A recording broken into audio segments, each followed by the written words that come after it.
तो हेलो दोस्तों, कैसे हो तुम सभी लोग। तो आज मैं आ चुका हूँ एक और नई वीडियो के साथ। तो पिछले वीडियो में तुम सभी ने देखा था जहाँ पे जो ने उस केव में से अपने लिए बॉडी रिफाइनमेंट टेक्निक ले ली थी और उसमें उसको 3 साल लग गए थे। इसके बाद हमें 3 साल बाद का सीन दिखाया गया था जहाँ पे जो ने मैकडी खुलवा लिया था और वो बर्गर कोल्ड ड्रिंक बेचे जा रहा था। इसके बाद हमें एक साइड कैरेक्टर को दिखाया गया था जहाँ पर वो कोल्ड ड्रिंक पीते हुए एक इन के सामने आया था जो कि जो का ही इन था। और यहीं पर ही हमारा पिछला चैप्टर ख़त्म हुआ था। तो इस चैप्टर की शुरुआत होती है और हमें दिखाया जाता है जो के इन को, जहाँ पर कि लोग एकदम लंबी लंबी कतारों में लाइनें बना करके जा रहे थे और ये देख करके ये बंदा एकदम हैरान हो रखा होता है। इसके बाद ये बंदा देखता है हेवनली कैरेज को और उसके बारे में सोचता है कि ये कैरेज एक साल में सिर्फ 2 या 3 ही बनाए जाते हैं। इसके बाद हमें उसी मर्चेंट को दिखाया जाता है जो कि उसी हेवनली कैरेज से निकलता है और उसके पास एक नौकर आता है और बोलता है ग्रीटिंग यंग मास्टर सियो मुंग, चलिए हम आपको एस्कॉर्ट कर देते हैं। इस पर यह मर्चेंट बोलता है आखिर आज का वाटर कैसा है। इस पर वो नौकर बोलता है चिंता मत कीजिए सर, वाटर एकदम बढ़िया है। और भाई वो जो सर्वेंट होता है उस बंदे का नाम होता है ली सायोलोंग और उस नाम को पढ़ के ये बंदा अपने मन में सोचता है इसका नाम ऐसा साउंड कर रहा है कि वो एक बहुत अच्छा फाइटर है। फिर इसके पास भी एक सर्वेंट आता है और बोलता है मैं आपको एस्कॉर्ट कर देता हूँ ह्यूंगनिम, मेरा नाम जियोम्बो है। बाय एनी चांस क्या आपके पास कोई भी प्रेसिडेंटेड कॉन्टैक्ट है। इस पे वो बंदा बोलता है ये प्रेसिडेंटेड कॉन्टैक्ट क्या होता है। सर्वेंट इस पे एकदम मक्खन लगाते हुए उसको बोलता है क्या ह्यूंगनिंग आपका यहाँ पे पहली बार है। हम लोग कॉन्टैक्ट उसको बोलते हैं जो कि आपको ब्यूटीफुल वुमेन से जा कर के इंट्रोड्यूस करवाता है और उनके साथ कनेक्शन बनवाता है। अब जब बातें यहाँ तक आ चुकी है तो फिर क्यों ना ह्यूंगनिंग आप मुझे एक चांस दे करके देखें। आप बस मुझे ट्रस्ट कीजिए और मुझे फॉलो कीजिए। इसके बाद ये बंदा एक और बंदे को बुलाता है और उसको बोलता है ये हमारे बड़े भाई का हेवनली हॉर्स कॉलेज है, इसका स्पेशल ध्यान रखना। इस पर वो बंदा बोलता है ठीक है बड़े भाई। फिर वहाँ पे एक बंदे की चिल्लाने की आवाज़ आती है जहाँ पे वो बोल रहा था आखिर क्यों सांगपिल कर सकता है लेकिन मैं नहीं। क्या ये वही हो रहा है जिसके बारे की मैंने सुना था। इनकी एंट्री डिनाई कर दी गई है क्योंकि इन्होंने जॉइंट गेस्ट हाउस के लिए बोला था। वो इंसिडेंट तब का है जब ही बाई पेंग फैमिली का यंग मास्टर पेंगाक को भी अंदर जाने से मना कर दिया था। फिर हमें उस तूतू मैमे का सीन दिखाया जाता है जहाँ पे वो काम करने वाला बंदा बोलता है नहीं आप अंदर नहीं जा सकते, प्लीज़ आप दोबारा आइएगा। इस पर वो बंदा बोलता है अबे फिल्ती बास्टर्ड, आखिर तू मेरे से कितना ओल्ड है। उस बंदे को इतना कहने के बावजूद ना मानता देख करके ये बंदा फिर गुस्से में बोलता है प्लीज़ आप आज अंदर नहीं जा सकते, अगर आप ड्रंक हो चुके हैं तो फिर आप शांति से वापस चले जाइए या फिर आपकी मरने की इच्छा है, अगर आप मरना ही चाहते हैं तो आप बस बोल दीजिए। इसके बाद यहाँ पे ई लोंग आता है और बोलता है आखिर यहाँ पर चल क्या रहा है जूनगो ह्यूंगनिम। ये सुन के ये बंदा बोलता है ये कुछ भी नहीं है, आप इसको माइंड मत कीजिए। सेक्शन चीफ जांग, नहीं मेरा मतलब है मैनेजर जांग। ये लोग के भाई इतने बड़े शरीर को देख करके ये बंदा भी एकदम हैरान हो जाता है और बोलता है ये कितना बड़ा है। और भाई मैं ये जितनों के भी नाम नहीं ले रहा हूँ, वो सारे साइड कैरेक्टर है, इनके नाम तुम ना ही जानो, इनको ये लोग वो लोग ही बोलो तो ही ठीक है क्योंकि ये याद रखने वाले लोग ही नहीं हैं। अब हम ई लोंग पे आते हैं जो कि उस बंदे के पास जाता है और उसको गुस्से में बोलता है मैं बस अभी अभी प्रमोट हुआ हूँ, तुम्हें पता भी है मैं एकदम अच्छे मूड में हूँ अभी के टाइम पे, और अभी जब मैं अच्छे मूड में हूँ तो फिर तुम अच्छे से अपने घर पे चले जाओ वरना मैं तुम्हें कूट कूट के भेज दूंगा। ये सुनते ही उस बंदे की फटती है और हाँ करते हुए वो एकदम तेजी में भाग लेता है। ये लोग इसके बाद चिल्लाते हुए बोलता है गाइज यूसी ओवर हो चुका है, अब हम कस्टमर को फ्री में अंदर नहीं लेंगे। और भाई यूसी 5 से 7 का टाइम पीरियड है। यूसी की सुन के ये बंदा उस वाले सर्वेंट से बोलता है क्या ये फ्री है मेरे लिए जब मैं यूसी के टाइम पे आऊँगा। तो इस पर वो बंदा रिप्लाई देता है नहीं ह्यूंगनिम आप इसके लिए एप्लीकेबल ही नहीं है। इस पर ये बंदा बोलता है तो फिर क्या सिर्फ औरतें ही अलाउ है। इस पर वो बंदा बोलता है आप बिल्कुल सही बोल रहे हैं ह्यूंगनिम, स्नैक्स और 3 bottle of rice wine free है नूनिम्स के लिए अगर वो जोसिन से पहले आती हैं। और जोसिम भाई टाइम पीरियड है 7:30 से लेकर के 8:30 तक का सुबह का।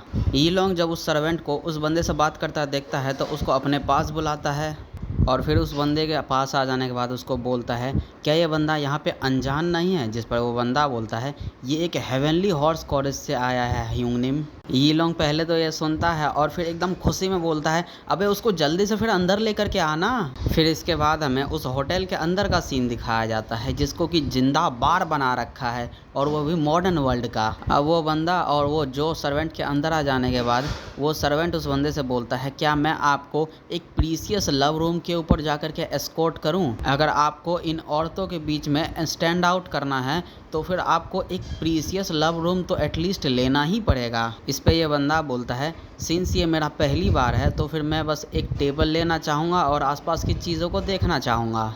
सर्वेंट फिर आगे बताता है, ये जो टेबल्स की भी प्राइस हैं वो अलग अलग वेरिएशन में है ह्यूंगनिम। इस पर वो बंदा बोलता है, अच्छा ऐसी बात है क्या? इसके बाद वो सर्वेंट आगे बताता है, आप जितने ज़्यादा स्टेज से क्लोज़र जाते जाएंगे उतना ज़्यादा सीट का प्राइसेस बढ़ता जाएगा। आपको ये देख करके कैसा लग रहा है? क्या आप चाहते हैं कि मैं आपको वहाँ पर लेकर के जाऊँ? ये बात सुनते ही ये बंदा भी एकदम हवस के जाल में फंस जाता है और बोलता है, चलो फिर ठीक है, मेरे को लेकर चलो वहाँ। अब फिर उस टेबल पे बैठ जाने के बाद वो सर्वेंट पूछता है, आखिर आप क्या पीना पसंद करेंगे ह्यूंगनिम? इस पर वो बंदा बोलता है, मेरे लिए बस एक राइस वाइन लेकर के आ जाओ। ये सुनते ही ये सर्वेंट एकदम स्कैरी सा लुक बनाता है और बोलता है, क्या आप मजाक कुछ ज़्यादा ही नहीं कर रहे हैं? क्या आप सच में ये सोचते हैं ये राइस वाइन ले लेने से ही लेडीज़ आपके पास आ जाएंगी? अगर आप एक अच्छे खासे टेबल पे बैठे हैं तो फिर आपको at least 2 bottle of frozen winter liquor तो मंगाना ही चाहिए। वो बंदा ये सुनता है और बोलता है, अच्छा ऐसी बात है क्या? फिर ये मेन्यू की तरफ देखता है और उसमें 20 नियांग सिल्वर टोकन होता है हर एक सिंगल बॉटल का प्राइस। जहां ये बंदा ऑर्डर करने में एकदम हिचकिचा रहा होता है तभी एक सर्वेंट की चिल्लाने की आवाज़ आती है, जहां पे वो बोल रहा था, यंग मास्टर सियो मूंग ने ऑर्डर किया है स्नोफ्लेक वाइन को, और म्यूज़िक को ज़रा तेज़ करो भाई। इसके बाद हमें दिखाया जाता है उस मर्चेंट के वाइन को 3 एकदम खूबसूरत औरतें लेकर के आ रही होती है, और मर्चेंट को देख करके ये बंदा अपने मन में सोचता है, आखिर ये बंदा है कौन? मर्चेंट को इतना ज़्यादा शो ऑफ करता देख करके पीछे से वेटर बोलती है, यंग मास्टर सियो मूंग ने स्नोफ्लेक वाइन ऑर्डर की है, आखिर तुम गाइस क्या कर रहे हो? और भाई इस हरामी के चेहरे की स्माइल देख रहे हो? ऐसा लगता है ये हर किसी को टॉन्ट मार रहा है। और ये देख करके इस बंदे की भी जल जाती है। फिर ये भी एकदम चिल्लाते हुए ऑर्डर करता है, मेरे लिए भी 1 बोतल स्नोफ्लेक वाइन लेकर के आओ, नहीं 2 बोतल लेकर के आओ। ये ऑर्डर सुन के ये सर्वेंट उस बंदे को बोलता है, आपको 120 गोल्डन टोकन पे करना पड़ेगा एडवांस में, क्या आप ठीक रहेंगे ह्यूंगनिम? ये सुन के भी ये बंदा चिल्लाते हुए बोलता है, बस तू लेके आ बे। ये सर्वेंट बोलता है, थैंक यू ह्यूंगनिम, मैं ज़रूर से ही आपको एकदम अच्छे से सर्व करूँगा। फिर हमें दिखाया जाता है ये लोग इनकी हरकतों के ऊपर नज़र रख रहा होता है। फिर ये एक लड़की को बुलाता है और वो लड़की ईलोंग के पास आकर के बोलती है, मैनेजर क्या हुआ, मैं अभी बिज़ी हूँ। ईलोंग बोलता है, तुम उस बंदे को देख पा रहे हो, जाओ और तुम्हारा काम उसके पास करो। वो लड़की बोलती है, आखिर आप मुझे पर बोतल के कितना पे करने वाले हैं? ईलोंग बोलता है 1/10। और इसी के साथ भाई उस बंदे को लूटने का डील हो जाता है। इसके बाद हमें एक बंदा बताता है, ग्यूम जैक्सन, यंग हॉल लीडर ग्यूम फैमिली का। इसको 1 मंथ भी नहीं लगा उसके पूरे फॉर्चून को यहाँ पे खर्चा करने में। इसके बाद हमें जो क्लैन का ग्रेट मर्चेंट ट्रूप का सीन दिखाया जाता है, जहाँ पर मैनेजर बोल रहे होते हैं, लीडर आ चुके हैं। इसके बाद वहाँ पे जो एंट्री मारता है और बोलता है, ये फॉर्मेलिटीज़ करना बंद करो और अपनी जगह पे जा कर के बैठ जाओ। इसके बाद वहाँ पे सभी लोग मीटिंग के लिए बैठ जाते हैं, जहाँ पे बैठने के बाद जो बोलता है, ये जो एक्सपेंशन होना था ग्रेट फ्रोज़न स्टोन ट्रेजरी का, क्या वो हो गया है? जो कि इस बात पे वहाँ पे बैठा एक बुढ़ा बोलता है, बस वही, लेकिन वो फेल हो चुका है। जो बोलता है, फेल हो गया है? मैंने उस पर इतने ज़्यादा सिल्वर नियांग खर्च किए लेकिन वो फिर भी फेल हो गया, प्लीज़ उसको एक्सप्लेन करो। इसके बाद वो बुढ़ा एक्सप्लेन करना शुरू करता है और बोलता है, हम जितना ज़्यादा ये फ्रोज़न ट्रेजरी के स्केल को बड़ा करते जाएंगे उसका इफ़ेक्ट आधा होता जाएगा। हमने expanded great frozen stone treasury में आइस को प्रोड्यूस करने की कोशिश की, लेकिन जो आउटपुट था वो कुछ ज़्यादा अलग नहीं था पहले जब एक्सपेंशन नहीं किया गया था तब से। जो बोलता है, क्या आपके कहने का मतलब ये है पहले से ज़्यादा टाइम लगता है आइस को फ्रीज़ करने में? वो बंदा बोलता है, बिल्कुल सही। पहले 1/4 दिन लगता था पूरे पूरे एंटायर फ्रोज़न स्टोन ट्रेजरी को फ्रीज़ करने में, लेकिन अब आधा दिन लग जाता है। ऐसा देख करके लगता है हमारे इटरनल फ्रोज़न एसेंस की यही लिमिट है, 750 केजी आइस पर डे जो कि प्रोड्यूस कर सकती है। जो ये सुनते ही अपना सर पकड़ लेता है और अपने मन में सोचता है, मैं थर्मोडायनेमिक्स का फर्स्ट लॉ तो भूल ही गया। कोई भी एक आइसोलेटेड सिस्टम की टोटल एनर्जी हमेशा ही कांस्टेंट रहती है। मैं एक किस तरीके का गधा हूँ, एक मॉडर्न मैन होते हुए भी एक इस जैसी छोटी सी बात भूल गया। लेकिन ये जो आइस का यूज़ है वो बहुत ज़्यादा ड्रास्टिकली बढ़ चुका है। ये मेरे लिए एक बहुत बड़ी प्रॉब्लम वाली बात है। जो फिर बोलता है, आखिर ब्लैक प्योर वाटर के बारे में क्या? ये सुन के वहाँ पे बैठा एक बंदा जाता है और कोल्ड ड्रिंक लेकर के आके जो को पीने के लिए देता है।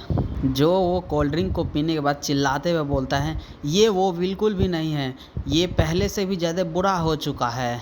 तुम 3 महीनों में इतने सारे हॉट स्प्रिंग में गए बस इतना सा ही कार्बोनेटेड वाटर को ढूंढने के लिए। जो की बात पे वो बंदा बोलता है, मैं ये जानता हूँ। जो बोलता है, प्लीज़ 20 पेज का एक रिफ्लेक्शन लिखो। ये सुन के इस बंदे की फट जाती है और ये सर लटका के रोने लगता है। जो फिर ई लॉन्ग से बोलता है, आखिर गेस्ट हाउस का सेल्स कैसा चल रहा है? ई लॉन्ग बोलता है, सेल्स तो बहुत बढ़िया जा रहा है पिछले 2 क्वार्टर से।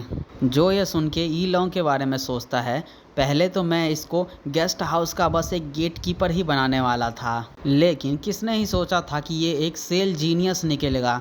अगर इसको एक बातें सिखाई जाए तो ये 10 सीखता है। ये देखना कि आखिर किस तरीके से दिखावटी लोगों को ये अपनी तरफ अट्रैक्ट करता है, ये इसी टैलेंट के साथ पैदा हुआ है। और अगर सोचा जाए तो मॉडर्न एरा का जो कोला है उसको बनाना एकदम ईजी तो बिल्कुल नहीं है। ई लॉन्ग इसके बाद जो से बोलता है, ह्यूंगनिंग मैं कुछ बोलूँ? जो बोलता है, बोलो। ई लॉन्ग फिर जो को बताता है, ये जो इटरनल फ्रोज़न एसेंस है वो पहले ट्रेजर हुआ करता था फ्रोज़न पैलेस ऑफ नॉर्थर्न सी का, और ये एक ऐसा ट्रेजर था जो कि मास्टर्स की हेल्प क्या करता था नॉर्थर्न सी के, जब वो फ्रोज़न आर्ट्स को सीखा करते थे। जो बोलता है, आखिर उसके बारे में क्या फिर? ई लॉन्ग बोलता है, इवन भले ही ये प्योर फ्रोज़न डिवाइन आर्ट के लिए ना हो, लेकिन ये जो मार्शल आर्ट होता है फ्रोज़न पैलेस लीडर का, क्या हम उन मास्टर्स को जिन्होंने कि फ्रोज़न आर्ट्स को सीखा है, उनके विंटर स्नो आर्ट्स तक, उन्हें हम उनके किन से ही ना बुला ले? The Seoul family. मुझे समझ में नहीं आता आप इतना ज़्यादा ये फ्रोज़न स्टोन ट्रेजरी के ऊपर फोकस क्यों कर रहे हैं, जबकि हमारे पास आइस मार्शल आर्ट्स है। उन्हें आपको एक बहुत बड़ी सैलरी ऑफ़र करने की ज़रूरत नहीं है, बस आपको इनको इतना परमिशन देना है कि वो लोग कुछ समय के लिए इटरनल फ्लोर एसेंस पे लेट सकते हैं और आइस फ्रोज़न आर्ट्स को ट्रेन कर सकते हैं। क्या ये ऑब्वियस बात नहीं है? ये सुनते ही वो लोग एकदम पागलों की तरह भागते हुए आपके पास आ जाएंगे। ये पहले से ही चलता आ रहा है, जितने भी मार्शल आर्टिस्ट होते हैं वो वहीं पर ही जाते हैं जहां पर उनको रिसोर्सेस मिलता है, और ये ऑब्वियस सी बात होगी कि उनको प्राइज़ के तौर पे आइस को प्रोड्यूस करना होगा। आप इसके बारे में क्या सोचते हैं ह्यूंगनिम? ई लॉन्ग की ये बात को सुन करके जो को शौक लगता है और ये बोलता है, तुम तो भाई जीनियस है, मैं इसके बारे में कैसे भूल गया। इस दुनिया में मार्शल आर्ट एग्जिस्ट करता है, यहाँ पे मॉडर्न टेक्नोलॉजी की उतनी ज़्यादा ज़रूरत नहीं है।